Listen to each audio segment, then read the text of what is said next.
Let's talk about this Amazon Basics microSD card. I've been using here with my DJI Action 4 and it works pretty fine. As you can see, I have different cards that I've been testing, and I have this Lexar, which is the one recommended by DJI in the website.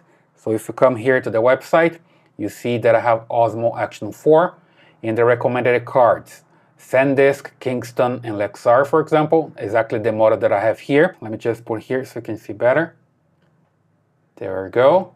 Okay, so basically the Amazon Basics here and the Lexar, they're similar cards, and let me just show you here as well. There we go. You see, they are V30 car and U3, so pretty fast cards.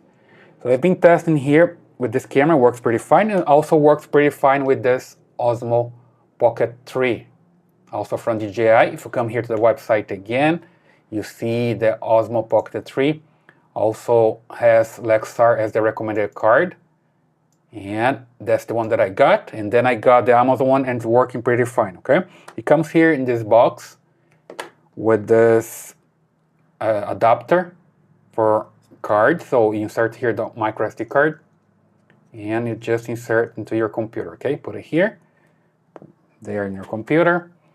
Go here to the Explorer or Finder, whatever you're using there. And there we go, I have my SD card here with my videos from my DJI, and it works pretty fine, okay? Let me just eject this. There we go, click here, I can eject the card, remove it from here, and I'm okay to go to put it back in my camera, right? So that's the card that I've been using for some time with my cameras, DJI cameras. It works pretty fine. I like this one and I recommend it.